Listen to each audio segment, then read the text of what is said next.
안녕하세요, 여러분. 저는 대학로에서 곱창집을 운영하고 있는 30대 곱창집 여사장 박지민이라고 해요. 제가 오늘 여러분들에게 제 이야기를 하려는 이유는 말이에요. 제가 당한 어이없는 일을 얘기하면서 같이 욕해주세요 하는 마음도 물론 있고요. 그리고 여러분들이나 여러분들의 지인들은 저같이 어이없는 일을 당하지 않기를 바라는 마음으로 제 이야기를 시작하려고 해요. 이게 정말 어느 순간 제게 이런 일이 일어나 버렸더라고요. 세상에 저의 예비 신랑이었던 인간 같은 쓰레기들이 적지 않다는 건 알고 있었지만 제가 그런 놈한테 걸려들 줄은 정말 몰랐거든요. 저는 그래도 운 좋게 빨리 제정신 차리고 그놈한테 참교육을 시켜줬는데요. 이런 일을 겪으니까 이런 일은 누구도 장담할 수 없는 거라는 생각이 드는 거예요. 나는 절대 그럴 일 없다고 자신만만하지 마시고 제 이야기를 한번 들어봐 주세요. 말씀드렸듯이 저는 곱창집을 조그맣게 운영하고 있는데요. 6년쯤 된 것 같아요. 대학을 졸업하고 30이 되기 전까지 저는 줄곧 외국에 있었고 한국에 다시 돌아와서는 바로 곱창집 문을 열었거든요. 해외에 취업을 했던 것은 아니었고 머무는 여행을 꽤 오랫동안 했었어요. 제 어릴 적 꿈이 세계 여행가가 되는 거였어요. 책을 읽는 것을 무척이나 좋아했는데 책 속에 등장하는 등장인물보다 책의 배경이 되는 나라나 도시에 더 관심을 가졌던 것 같아요. 나라별 문화를 다룬 시리즈 도서를 너무 좋아해서 그건 거의 다 외울 정도로 많이 읽었었죠. 하루빨리 혼자 자유롭게 여행을 떠날 수 있는 나이가 되어 전 세계를 누비는 여행을 하고 싶다는 생각으로 학창 시절을 보냈었답니다. 사실 저의 어린 시절이나 학창 시절은 하루하루를 버티는 심정으로 지내야 했을 정도로 우울했어요. 부모님은 두 분 다 대기업에 다니고 계셨는데 늘 야근을 하시는 등 바쁘셨고 두 분 사이가 무척 나쁘셨거든요. 두 분 모두 본인들 커리어에 대한 욕심이 많으셨고 가정, 그러니까 서로의 배우자나 자식에 대한 애착, 심지어 애정 같은 것마저도 그리 있는 것 같지 않았어요. 아빠 얼굴은 거의 보지도 못하고 자랐고 그나마 가끔 얼굴 보며 이야기할 수 있었던 건 엄마인데 엄마는 늘 아빠 험담을 하기 바빴던 것 같아요. 네 아빠를 만나 엄마 인생이 이 모양으로 쪼그라든 거잖아. 엄마는 하고 싶은 게 정말 많았어. 더 큰 꿈을 꾸고 살았지. 아무리 생각해도 결혼을 하는 게 아니었던 거야. 게다가 네 아빠 같은 사람이랑 이제 와서 내 발등 내가 찧어봤자 아무 소용도 없지만 너는 엄마처럼 살지 말라고 하는 얘기야. 너희 아빠 같은 사람은 절대 만나면 안 돼. 엄마가 너희들한테 좋은 머리를 물려줬잖니? 그러니까 그 머리로 열심히 공부해서 전문직 여성이 되는 게 최고야. 대기업이라고 해도 월급쟁이는 뻔한 거거든. 여자는 더 불리해. 유리천장. 그거 대기업이 제일 심해. 그나마 전문직이 낫지. 다시 말하지만 엄마처럼 살지 마. 엄마가 바라는 건 딱 그거 하나야. 결혼 같은 거 안 해도 그만이지 뭐. 엄마는 그렇게 말끝마다 아빠 같은 사람을 욕하면서 엄마처럼 살지 않으려면 공부를 열심히 하라고 했고 아빠는 자신의 체면 때문에 자식들의 성적이 떨어지는 것을 못 견디는 스타일이었어요. 어느 대학 이상은 무조건 들어가야 한다면서 성적이 조금이라도 떨어지면 자식들은 물론 엄마에게 그 책임을 물으며 무자비한 비난을 퍼붓곤 했죠. 동생과 저는 그런 환경에서 엄마가 정해주는 학원, 엄마가 정해주는 선생님들과 공부를 했고 크게 엇나가지 않고 공부를 열심히 했던 것 같아요. 아빠한테 혼나는 게 싫었고 엄마와 아빠가 싸우는 게 싫었고 우리 성적 때문에 아빠가 엄마한테 소리 지르는 게 싫었으니까요. 그렇게 공부를 열심히 해야 했는데 그런 이유로 공부를 해야 한다는 건 정말 너무 우울하잖아요. 그래서 저는 그때 제가 좋은 대학에 들어가야 하는 저만의 이유를 만들었어요. 지윤아, 언니는 정말 공부를 열심히 할 거야. 그리고 진짜 좋은 대학에 들어가고 말 거야. 좋은 대학에 다니면 과외 아르바이트 자리를 더 쉽게 구할 수 있고 페이도 더 높게 쳐서 받을 수 있잖아.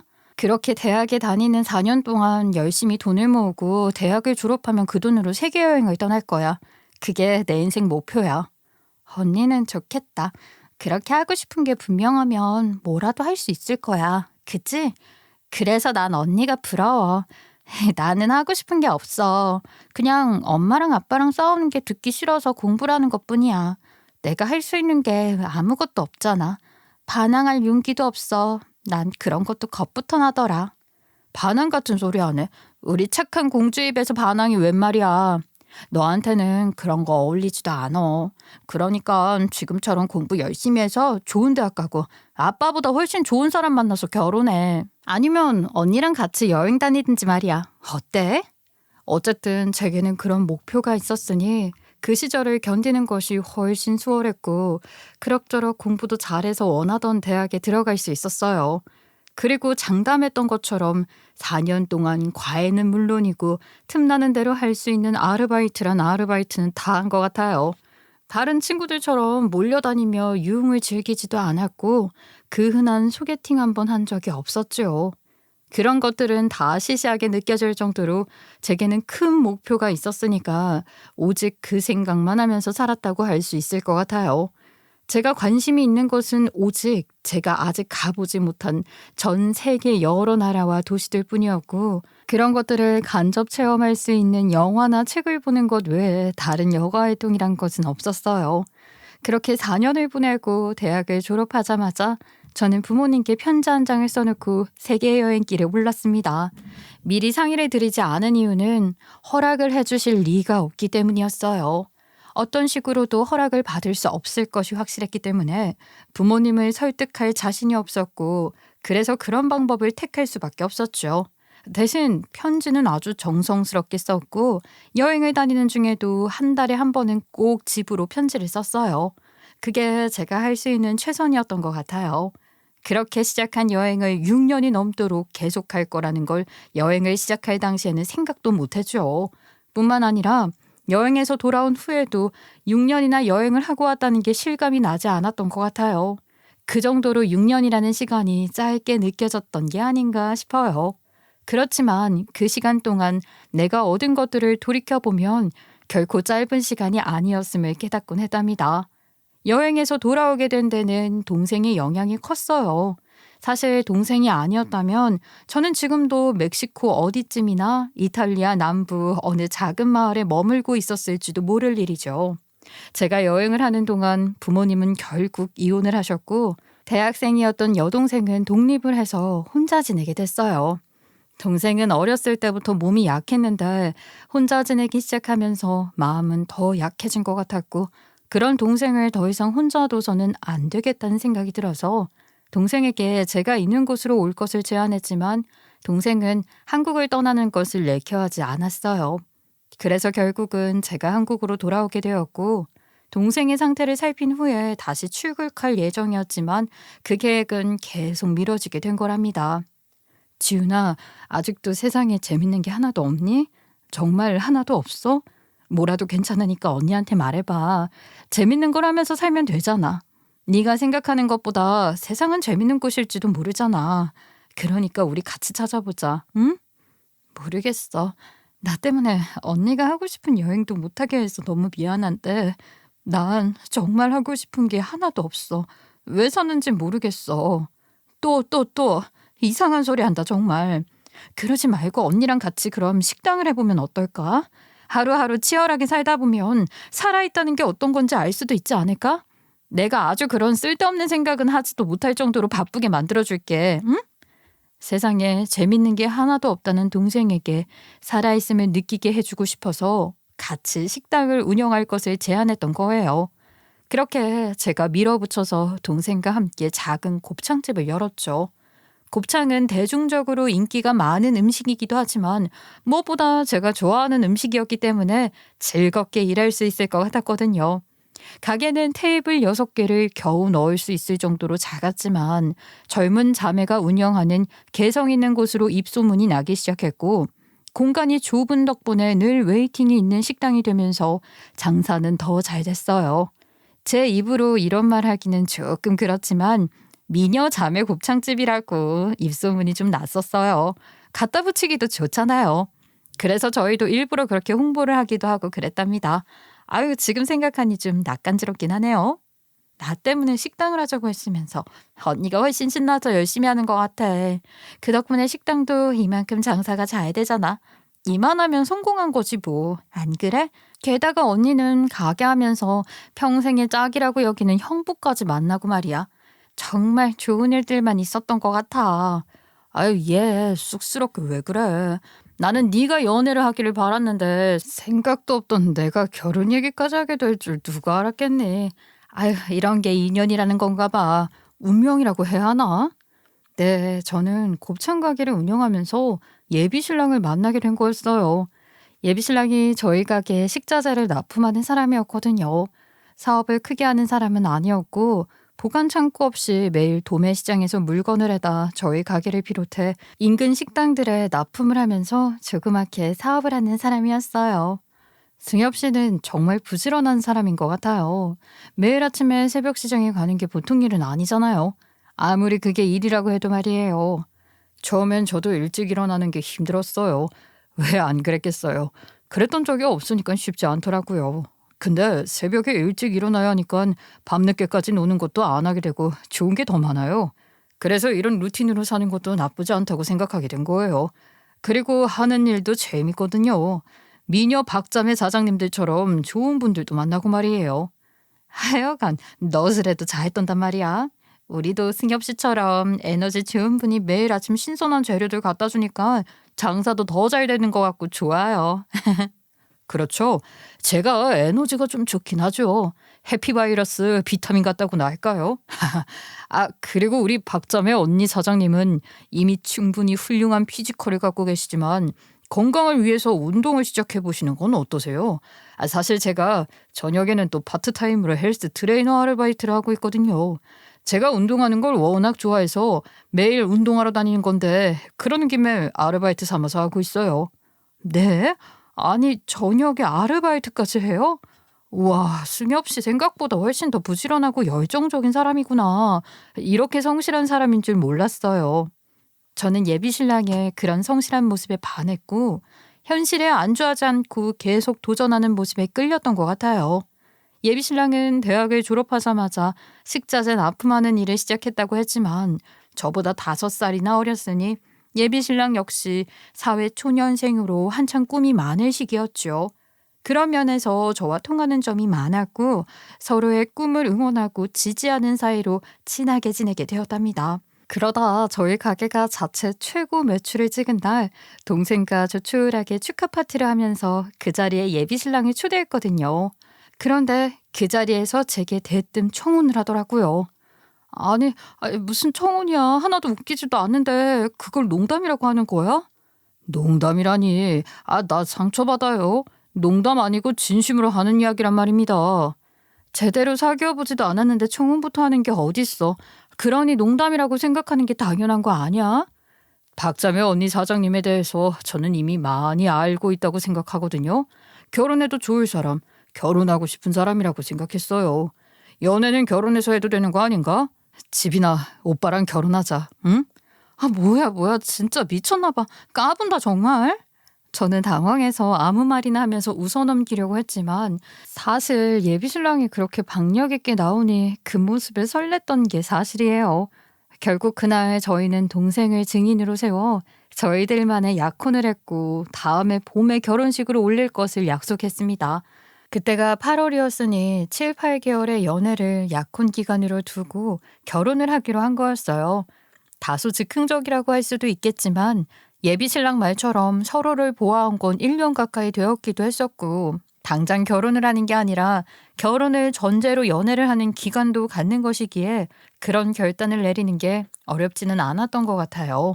동생도 처음엔 어이없어 하더니 언니다운 결정이긴 하다며 저희 사이를 좋게 봐줬어요. 난 정말 그게 진담일 거라고는 상상도 못했어. 그런데 언니가 농담처럼 웃어넘기려다가 잠깐 생각하더니 그럼 약혼을 하고 제대로 연애를 해보자고 했잖아. 그래서 나도 모르게 둘이 뭔가 있었던 건가 생각했었어. 있긴 뭐가 있어. 아, 너랑 나랑 하루 24시간을 내내 붙어있는데 내가 연애 아니라 썸이라도 타려면 네가 제일 먼저 알아챘을걸? 그렇지 않아? 그러니까 말이야. 그러니까 내가 얼마나 놀랐겠냐고. 무슨 연애를 시작도 안 한 사람들이 결혼이니 약혼이니 그런 얘기를 하고 있으니까 어이가 없었지. 근데 생각할수록 언니다운 결정이다 싶어. 그리고 승엽 씨. 아니, 이제 형부라고 불러야 하나? 무튼 좋은 사람 같아. 언니한테 그렇게 적극적으로 청혼했던 것도 좋아 보이고 자신감 있어 보여서 좋더라. 언니가 평소에 그 사람 칭찬도 많이 했었잖아. 그래, 괜찮은 사람. 아니, 좋은 사람 같아. 무엇보다 열심히 사는 모습이 좋아. 난 뜨거운 사람이 좋거든. 열정이 없는 사람은 싫어. 게다가 성실하잖아. 그리고 내가 좋다잖아. 뭘 더 바라겠나 싶더라고. 그래서 약혼 그까짓 거 하자 싶더라고. 너나 나나 우리가 결혼에 대해서 환상 같은 게 있을 수가 없잖아. 근데 뭔가 막 설레는 거야. 그런 감정이 생기더라니까. 신기할 정도로 말이야. 언니 같은 사람한테 그런 감정이 들게 했다는 것만으로도 대단한 사람이네. 맞아. 우리는 결혼에 대해서 회의적인 사람들인데. 그런데도 언니 마음이 그렇게 설레다면 그건 정말 운명인가 봐. 언니, 정말 축하해. 잘 됐어. 진짜야. 축하해. 제게 예고도 없이 갑자기 찾아온 그 감정을 사랑이라 생각했고, 동생이 말한 것처럼 저도 그 모든 게 운명처럼 느껴졌어요. 이게 참 설명하기 어려운 그런 어떤 큰 감정이었던 것 같아요. 그런데 저의 그런 달콤한 행복은 결혼까지 이어지지 못했어요. 그해 겨울 전 세계를 강타한 코로나 바이러스와 팬데믹에 저희 가게가 직격탄을 맞았거든요. 나라에서 법적으로 제재를 가하기도 했지만 사람들의 인식이 외식 소비 자체를 꺼리게 만들었고 잔뜩 움츠려든 소비 심리에 저희 가게 같은 곳은 그 중에서도 가장 취약한 업종이라고 할 수 있었죠. 나라의 제재가 강화됐다, 풀렸다를 반복하는 동안 저희 가게는 적자를 면할 수 없었고 그대로 가게를 계속 운영할 수 있을지를 걱정해야 하는 처지가 됐습니다. 언니, 우리 가게 말이야. 계속 영업을 하는 게 맞는 건지 모르겠어. 삼겹살집 조사장님도 이번 달 안에 가게 정리하실 거래. 그래도 조사장님네 삼겹살집이 근처에서 장사가 제일 잘 되는 축에 속하는 가게였잖아. 그런데도 도저히 안 되겠다 싶으셨나 보더라고. 조사장님도 못 버티시겠대? 아, 이게 정말 보통 일은 아니다. 그래도 나는 좀 더 버텨볼래. 나아지겠지. 그렇게 생각하고 조금만 더 힘내보자. 언니, 결혼식은 어떻게 해? 날 잡아놨던 사람들도 하객들 모시고 하는 결혼식 자체를 제대로 못할 판이니 다들 연기하는 것 같던데. 언니는 어떻게 할지 형부랑 얘기는 해봤어? 얘 지금 결혼식이 문제야. 아예 얘기도 안 꺼냈어. 승엽 씨도 이런 상황에서 결혼식 얘기를 먼저 꺼내기 힘들겠지 뭐. 그런 상황이었으니 봄으로 약속했던 결혼식에 대한 이야기는 자연스레 쏙 들어가 버린 채 혹독한 겨울을 보내고 있었습니다. 모두가 힘든 시기였음에도 불구하고 저희 가게 바로 옆에는 그 시국에 새로운 가게를 열겠다며 인테리어 공사가 한창이었어요. 그렇게 들어선 식당은 다국적 음식을 표방한 자유로운 분위기의 레스토랑이었고 술 손님이 주고객인 저희 가게와는 달리 식사까지 가능한 그 레스토랑은요. 문을 열기도 전인 이른 시간부터 줄을 서는 사람들이 있을 정도로 장사가 잘 되더라고요. 예비신랑은 그 가게가 인테리어 공사를 할 때부터 영업을 하더니 그 가게 식자재 납품을 따내서 거래를 하고 있었는데 어느 날 제게 아주 기도 안 차는 이야기를 하는 거였어요. 저기 우리 결혼 말이야. 그동안 서로 말은 안 했지만 암묵적으로 미뤄진 거나 다름없었잖아. 그렇지. 이런 상황에서 지금 제대로 된 결혼식을 할 수 있는 것도 아니고 가게 일도 여러 가지 힘든 형편이니까 승엽 씨 일도 마찬가지고 말이야. 상황이 좀 나아지면 다시 얘기해보자. 그게 아니라 이왕 이렇게 된 거 그냥 파혼하는 게 어떨까 싶어서 말이야. 파혼? 갑자기 파혼이라니. 그게 무슨 소리야? 내가 모르는 무슨 이유가 있는 거야? 이 정도로만 얘기해도 대충 눈치를 채줄 줄 알았는데 전혀 아무 생각이 없는 것 같으니까 할 수 없네. 내가 직접 얘기를 해줄 수밖에. 아는지 모르겠는데 옆집 레스토랑도 여사장이 운영한다더라. 직접적으로 나서지 않는 것도 그렇고 대충 상황을 보니까 저 레스토랑 말고도 운영하는 식당이 더 있는 것 같더라고. 호투로 돌린다고 그러지? 그런 모양이야. 근데 그 여사정이 누나랑 동갑이라네. 누나 나이에 이런 시국에 저 정도 규모 되는 레스토랑을 턱하니 오픈한 것도 그렇고 사업 규모가 보통이 아닌 것 같아. 정말 대단한 것 같지 않아? 그래서 대체 지금 그게 무슨 상관이라는 거야? 하고 싶은 얘기가 정확히 뭔데? 너 말 돌리지 말고 똑바로 말해. 내가 애초에 누나한테 청혼했던 것도 젊은 나이에 이 정도 가게를 안정적으로 운영하는 게 멋있어 보여서 그랬던 거거든. 근데 누나랑 동갑에 누나보다 훨씬 더 큰 규모의 식당을 여러 개 운영하는 사람도 있더라 이거지. 내가 아직 어려서 너무 성급하게 판단했던 것 같아. 나는 아직 다른 사람을 더 알아보고 싶어. 옆집 레스토랑 사장 같은 여자 말이야. 내가 여자 꼬신 거 안 한 자신 있는 놈이잖아. 그 여자를 꼬셔서 장가 한번 기깔나게 가볼 생각이야. 여자만 결혼으로 팔자 고치는 거 아니잖아. 요즘은 남자들이 더 한다고. 누나도 알겠지만 말이야. 그 여자 연매출 몇십억이라는 얘기를 들으니까 내가 모르는 세상이 많다는 걸 알겠더라. 누나 너는 하루에 10만 원은 버냐?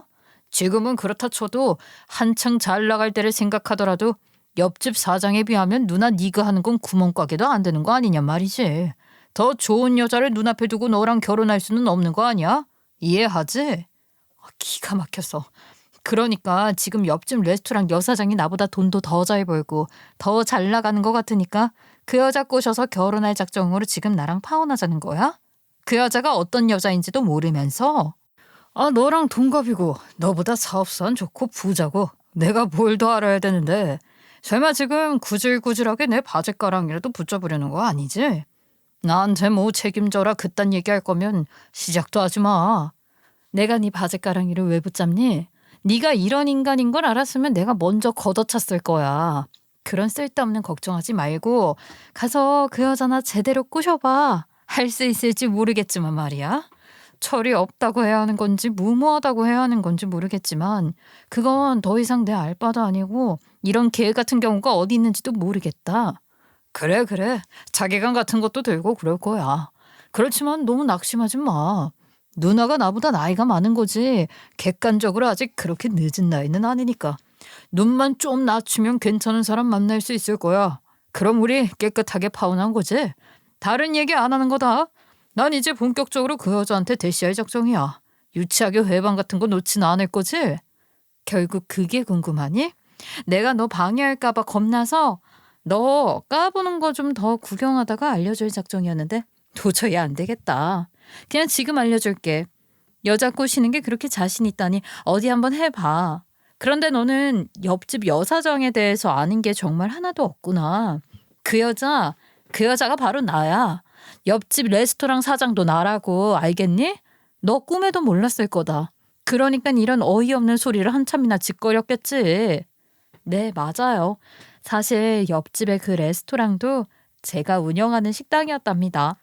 코로나 시국이 심상치 않은 분위기에 접어들면서 저는 상황을 반전시킬 무언가를 해야 한다고 생각했어요.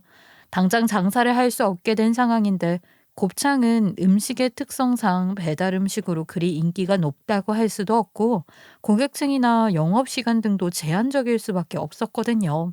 이런 식으로 해서는 월세도 감당할 수 없는 지경이었으니 그런 상황인 것은 비단 저희 가게뿐만이 아니었고 비슷한 이유로 문을 닫는 곳들도 많았죠. 바로 옆 건물 가게도 그런 이유로 문을 닫았고 권리금도 없이 괜찮은 조건으로 매물로 나와 있다는 것을 알게 된 거예요. 그래서 바로 다음 사업을 구상하게 된 거였어요.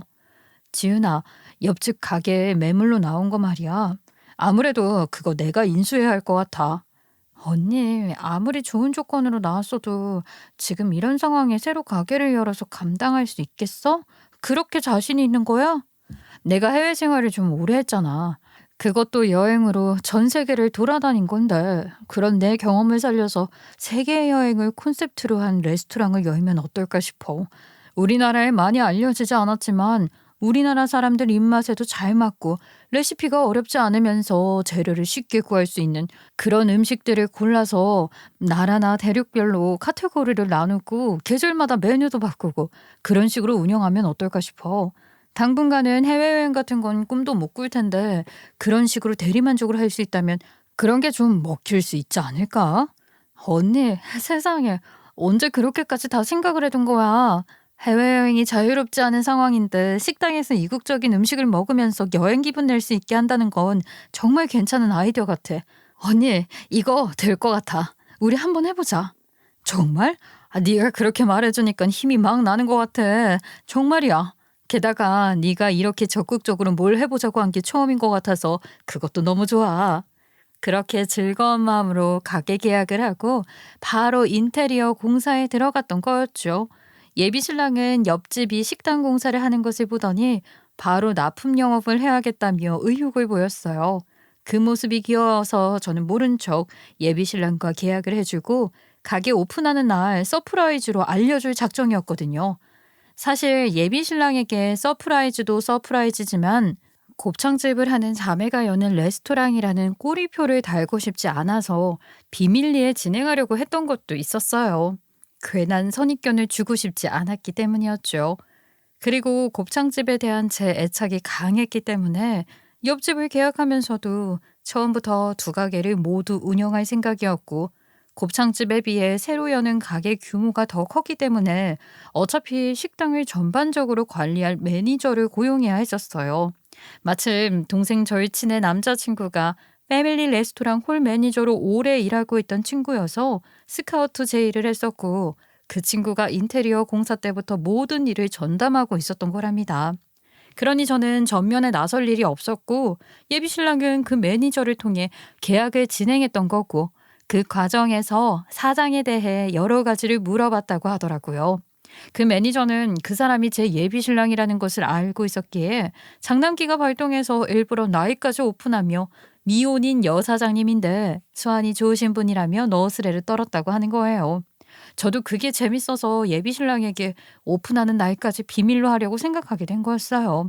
그런데 예비 신랑 새끼가 수작을 거는 듯한 뉘앙스가 감지되기 시작한 거죠. 매니저 친구가 조심스럽게 얘기를 꺼내서 알게 됐지 뭐예요. 저 사장님, 어떻게 말씀을 드려야 할지 몰라서 망설였는데 그래도 말씀을 드리는 게 맞는 것 같아서요. 사실 별일이 아닐 수도 있지만 판단은 사장님께서 직접 하시는 게 좋을 것 같습니다. 아니, 무슨 얘긴데 이렇게 뜸을 들이는 거야. 전 매니저가 이렇게 신중하게 얘기를 꺼내는 걸 보면 꽤나 심각한 일인 모양이지? 뭔데, 무슨 얘긴데 그래. 우선 이걸 먼저 좀 보세요. 예비 신랑분이 저희 사장님에게 전해달라며 준 거예요. 예비 신랑이 그 여사장이 저인 걸 모르고 전해달라며 남긴 것들을 보니 계약을 하게 되어 영광이고 고맙다는 카드를 초콜릿과 함께 아주 정성스레 포장을 해놨더라고요. 그 정도였다면 귀엽다고 애교로 넘겼을 거예요. 근데 계약까지 한 사이에 얼굴이라도 알려드리는 게 예인 것 같다며 폴라로이드 사진 한 장을 끼워놨던데 아니 글쎄 웃옷을 다 풀어헤치고 있는 사진을 찍어놨더라고요. 아니 이게 뭐야? 이거 그 무슨 바프? 바디 프로필인지 뭔지 그런 거 아니야? 나한테는 이런 사진 보여준 적도 없는데 이런 걸 찍었던 거야? 뭐 헬스 트레이너 일도 한다면서요. 그러니 바디 프로필 찍는 건 어떻게 보면 당연한 일이라고 할 수도 있겠지만 그걸 폴라로이드로 찍어서까지 보여주려고 하는 게 좀 그렇긴 하죠. 그래서 사장님도 아셔야 할 것 같다고 말씀드린 거예요. 아 좋지 연락처까지 깨알같이 적어놨네. 하다 우통간 사진까지 들이대면서 이런다고? 아 진짜 어이가 없다. 이거 정상 아닌 거지? 그지? 전 매니저도 이게 지금 이상하다 싶으니까 나한테 알려주는 거잖아. 내가 지금 어이없는 게 이상한 거 아니지? 거기 카드에도 보면 그 사진 보여주면서 자기가 몸이 좋은 이유가 헬스 트레이닝 일도 부업으로 하고 있기 때문이라면서 운동하고 싶으면 언제든지 연락하라고 해뒀잖아요. 제가 별일이 아닐 수도 있다고 말씀드린 게 그건데요. 정말 진짜 좋게 생각하면 이것도 순수하게 그냥 영업일 수도 있다는 거죠.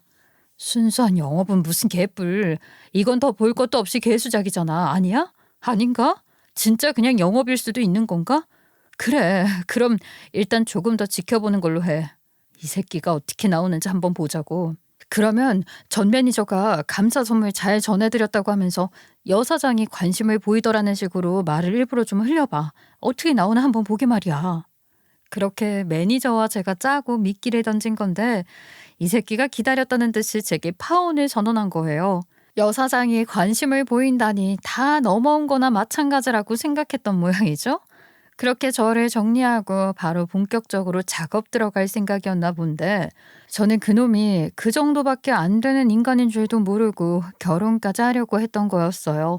그쯤 되고 보니 코시국으로 가게가 어려움에 처한 것이 고마울 지경이었습니다. 전화위복도 이런 전화위복이 없는 거잖아요. 하여간 제가 그 사실을 알려주니 예비 신랑은 처음에는 믿지 못하겠다는 표정이 역력하더라고요. 그리고 애써 센 척까지 하더라니까요. 아, 뭐라는 거야? 충격받아서 정신이 어떻게 된 거야? 헤어지는 마당이라고 그렇게 아무 말이나 막 하고 그러는 거 아니지? 뭐 어쨌든 우린 파혼한 거라고 알고 가 있게. 그렇게 횡설수설하다시피 하면서 돌아가더니 바로 다음날 꽃다발을 들고 찾아와서 빌더군요. 누나, 집이나. 내가 정신이 어떻게 됐었나 봐. 고시국 때문에 나도 타격을 크게 입었잖아. 경제적으로 여유가 없어지고 쪼들리다 보니까 내가 정말 어떻게 됐던 모양이야. 재력 있는 젊은 여사장이라는 소리에 나도 모르게 혹해서 잠시 이성을 잃었었는데 정말 실수야. 누나가 그 사장이라는 걸 몰랐더라도 금방 정신 차리고 돌아와서 이렇게 빌었을 거라고. 정말이야. 그러니까 한 번만 봐줘. 나 누구보다 열심히 살았던 거 누나도 알잖아. 그지? 나 정말 그런 사람이 아닌데 상황이 힘들어서 딱 한 번 실수한 거라고 생각해줘. 그게 사실이야. 다시는 이런 일 없을 거야. 응? 믿어줘. 누나, 제발. 누나. 단 한 번의 실수? 야, 넌 그걸 변명이라고 하니?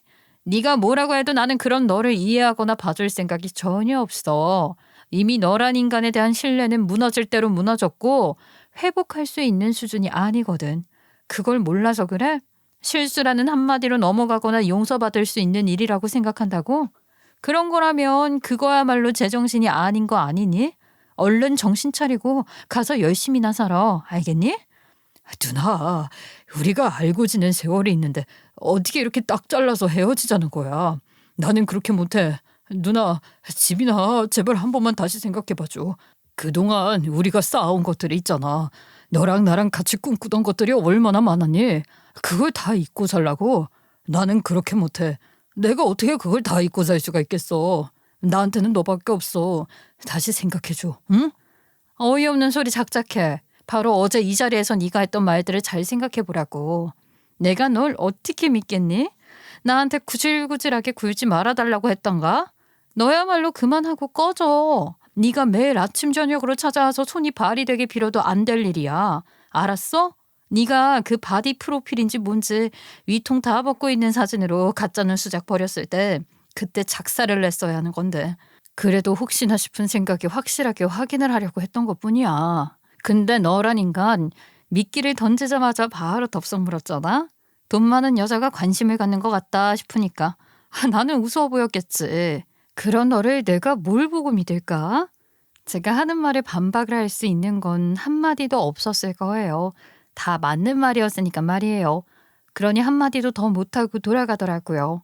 그날 이후로도 그 새끼는 끈질기게 찾아와 몇 번이나 다시 만나줄 것을 호소했지만 아무리 그래봤자 상황이 달라지지는 않는다고 판단을 했는지 식자재 납품 계약이 종료되는 시점을 계기로 더 이상 찾아오지는 않았어요. 일로 엮어있던 관계마저 다 정리됐으니 이후로 볼 일은 아예 없어지게 된 거죠. 그 일을 이렇게 아무렇지 않게 이야기하기까지 시간이 좀 걸렸던 것 같아요. 그 인간에게 있는 대로 퍼붓기는 했지만 제가 받은 상처가 적지는 않았고 그렇게 쉽게 날아갈 상처도 아니었습니다. 그래도 어쩌겠어요. 그렇게 시간은 흘렀고 그 일도 어느 정도 잊은 듯 살고 있었죠. 그런데 최근 그 인간의 근황을 듣게 됐는데 하도 어이가 없어서 파혼한 지 몇 년이나 지난 지금 이렇게 사연까지 보내게 된 거랍니다. 새로 오픈한 레스토랑은 오픈빨에 그치지 않고 꾸준히 매출을 올려줬고 그 덕분에 곱창집도 적자를 감수하며 버틸 수 있었어요. 그리고 지금은 곱창집 분점을 2개나 더 낼 정도가 됐죠. 세계여행 콘셉트의 레스토랑은 분점을 내는 것에는 좀 더 신중하려고 하고 있었어요. 무엇보다 콘셉트가 중요한 레스토랑이기 때문에 믿고 맡길 수 있는 사람이 나타나면 분점을 고려하겠지만 아직까지는 조심스러운 게 사실이어서요. 아무튼 저는 그렇게 열심히 가게 운영하면서 지내고 있었어요. 그러다 며칠 전에 최근 오픈한 곱창집 분점 사장님을 응원차 갔다가 뜻밖의 이야기를 듣게 된 거예요. 그 분점 사장은 저희 곱창집 초창기부터 자주 오시던 오랜 단골이었고 저만큼이나 곱창을 좋아하는 분이라 코시국에 직장 그만두고 곱창집을 하고 싶다고 하셔서 꼬박 1년을 준비한 끝에 분점을 오픈한 분이시랍니다. 그런데 그 사장님 친누나가 최근 젊은 놈한테 꼬여서 몇 천만 원이나 사기를 당했다는 거예요. 아, 박 사장, 말 좀 와. 내가 정말 집안 부끄러운 일이라 어디다 말도 못하고 있었는데, 박 사장한테야 뭐, 내가 더 부끄러울 일도 없고, 하소연이라도 좀 해야겠어. 내 술 한 잔 받아줄 거지? 아니, 무슨 일이 있으셨길래 이러시는 거예요? 집안일이라니, 대체 무슨 일인데 그러세요? 사장님 말씀처럼 우리 사이에 뭐 부끄럽고 말고 할 것도 없잖아요. 알고 지낸 세월이 얼마며, 이젠 한 배를 탄 거나 마찬가지인데 편하게 말씀해 보세요. 내가 회사 그만두고 분점 내려고 1년 가까이 준비하면서 나름대로 자금 계획도 잘 세워뒀었거든. 근데 그래도 무엇보다 가게는 몫이 중요한 거니까 자꾸 욕심이 나더라고. 그래서 고민을 하다가 누나한테 돈을 좀 빌릴 작정으로 부탁을 했단 말이야. 근데 나 참 기가 막혀서 우리 누나가 글쎄 웬 젊은 놈한테 꼬여서 몇 천이나 사기를 당했다잖아. 네? 아니 무슨 돈을 몇 천씩이나. 그래서 사기당한 그 돈을 그냥 다 날린 거란 말이에요? 당장 그놈 잡아서 돈 내놓으라고 해야죠. 그래서 내가 부끄럽다고 하는 거야. 작정하고 사기치고 나른 놈이 지 정보를 뭐 하나 제대로 알려준 게 없더라고. 다 가짜야 가짜. 누나가 운동 다니면서 알게 된 놈이라는데 결혼까지 약속해놓고 사업 자금이랍시고 몇 천을 한꺼번에 당겨가더니 그 길로 잠수를 탄 거지. 사진을 봤는데 아주 새파랗게 젊은 놈이더라고. 우리 누나도 참 그렇게 젊고 몸 좋고 얼굴 반반한 놈이 달라붙는 게 이상하지도 않았는지 몰라. 아, 나이 차이가 대체 몇 살이냐고. 띠동갑은 대고도 남겠던데 어디 그딴 놈한테 속아 넘어간 건지 정말. 그게 어디 사장님 누님을 탓할 일인가요? 사장님 말씀처럼 작정하고 사기치려고 달려든 놈이라면서요. 근데 정말 그렇게 아무것도 아시는 게 없으신 거예요? 운동하면서 만난 사이면 그 헬스장에 정보 같은 게 있을 텐데 그것도 다 가짜였대요? 그럴 수가 있는 건가? 그렇더라고. 그게 다 가짜고 다 거짓말이야. 제대로 된 정보가 하나도 없더라고. 우리 누나처럼 순진하고 나이 많은 여자들 골라가면서 등쳐먹는 게 직업인지 가짜 신분으로 취업하는 것쯤은 일도 아닌 모양이었어. 뭘 더 알아낼 방법이 없는 거야. 그런 사기꾼 새끼가 지금도 어디서 또 똑같은 짓을 하고 다닐 걸 생각하니까 내가 화가 나서 견딜 수가 없어. 가만히 계시면 안 되죠. 뭐라도 해봐야 하지 않겠어요? 우선 그놈 사진은 있으신 것 같으니까 그걸로 뭐라도 해봐요. 운동하는 사람들 많이 모이는 사이트 같은 데다가 사진이라도 뿌려보던지 말이에요. 이런 식으로 금전적으로 손해까지 본 상황에서 사람 찾는다고 사진 올리는 건 명예훼손이고 뭐 그런 거에도 해당 사항 없다고 하는 것 같던데. 어디 그 사진 좀 보여주세요. 알아볼 수 있는 사진이긴 한 거죠? 이것도 그 자식이 일하던 헬스장에서 간신히 구한 사진이야. 이 정도면 이 자식 아는 사람이면 누군지 다 알아보지 않겠어? 그 박 사장 말처럼 그렇게라도 해봐야겠어. 뭐라도 해야지. 이렇게는 못 살겠다고. 아니, 잠시만요, 사장님. 사진 좀 크게 키워보세요. 이 새끼 이거 제가 아는 새끼 같거든요. 짐작이 되시죠? 세상 좁다 좁다 어떻게 이렇게까지 좁은지 모르겠어요. 분점 사장님이 보여준 사진은 제 예비 신랑이었던 그 자식이더라고요. 사장님, 이 자식 이거 제가 파혼했던 그 자식이에요. 사장님이 그 자식 얼굴을 한 번도 못 보셨나? 아니, 보셨을 법도 한데. 하긴 뭐 인사를 나눈 것도 아니고 못 알아보시는 게 당연할지도 모르겠네요. 하여간 제가 파혼했던 건 아시잖아요. 그쵸? 그 새끼가 이 새끼예요. 아주 본격적으로 여자들 등쳐먹는 걸로 나섰나 보네. 기가 막혀서 정말. 뭐야? 그놈이 그놈이란 말이야? 자세히는 몰라도 그놈이 아주 파렴치하게 배신을 해서 박 사장이 파혼하면서 그 자식 차버린 것 같더니 아니었어? 결과적으로는 그렇긴 한데 그 자식이 저보다 더 조건이 좋은 여자가 지한테 관심을 보이는 것 같으니까 갈아타려고 했거든요. 사실 그것도 다 지 혼자 설레발쳤던 거긴 하지만 하여간 돈 많은 여자한테 장가들어서 팔자 고치겠다면서 저한테 파혼하자고 했던 새끼예요. 그 새끼가. 별 미친놈을 다 보겠네. 박 사장 같은 여자를 약혼녀로 두고서도 그랬다는 거야? 아주 싹수가 형편없는 놈이잖아. 사장님, 제가 그 새끼 본가를 알아요. 약혼을 하고 바로 인사드리러 가자면서 알아둔 건데 저희 부모님께 먼저 인사를 드리는 게 예의라면서 미루는 바람에 인사드리러 가지는 않았지만 주소를 알아요. 아직 이사를 안 하셨다면 그 자식 부모님을 만나 뵐 수는 있을 것 같아요. 내일이라도 당장 가보시는 게 좋겠어요. 그래서 분점 사장님께 제가 알고 있는 그 자식 본가 주소를 알려드렸고, 분점 사장님은 바로 다음날 누나와 함께 그 자식의 본가로 찾아가 그 자식 부모에게 모든 사실을 밝히셨다고 해요. 분점 사장님 말씀이 그 자식 부모님의 반응을 보아하니 그런 일을 겪은 게 처음도 아닌 것 같더래요. 그 부모도 딱 하더라고. 게다가 자식이 사기친 돈을 척하고 갚아줄 형편도 아닌 것 같고, 나나 누나도 그 부모한테 그 돈을 받아낼 작정은 아니었으니까 그 자식이 갈 만한 곳이나 알려달라고 해서 알아왔어. 오늘부터 지인들 총동원해서 여기저기 진치고 있으려고. 쟤까지 꽤 어디라도 한 번은 나타나겠지, 안 그래? 분점 사장님은 지인들까지 총동원해 끈질기게 기다린 끝에 결국 그 자식을 잡을 수 있었고, 고소당하기 싫으면 그 돈부터 당장 갚으라고 했다는데, 그 자식은 그 돈을 갚을 능력이 안 된다며 나눠서라도 갚겠다고 빌더래요. 그 정도로 쓰레기인 줄은 몰랐는데 생각했던 것보다 훨씬 더 악질인 놈이었던 거죠. 몇 년 동안 더 타락한 건지는 모르겠지만 하여간 인생 그렇게 살면 안 되는 거 아닌가요? 어디 할 짓이 없어서 그 젊은 나이에 여자 등쳐먹을 궁리를 하면서 사는 건지 모르겠어요. 아니, 그래서 그걸 나눠서 갚으라고 하고 오신 거예요? 그걸 어떻게 믿고요? 또 어디로 숨어버리면 어떡해요? 제가 알고 있는 이름은 본명이 맞던가요? 그렇잖아도 그 부모 찾아가서 제일 먼저 그 새끼 이름부터 물어봤지 뭐야. 박 사장이 알고 있는 이름이 본명은 맞더라고. 하여간 그 돈을 나눠서 가겠다는 말을 어떻게 믿겠어. 말도 안 되는 거지. 게다가 그 새끼 얼굴을 보더니 누나가 더 분해서 못 견디겠다고 난리가 난 거야. 아유, 누나 진정시킨다고 보통 애를 먹은 게 아니라고. 그 심정이야 왜 모르겠어?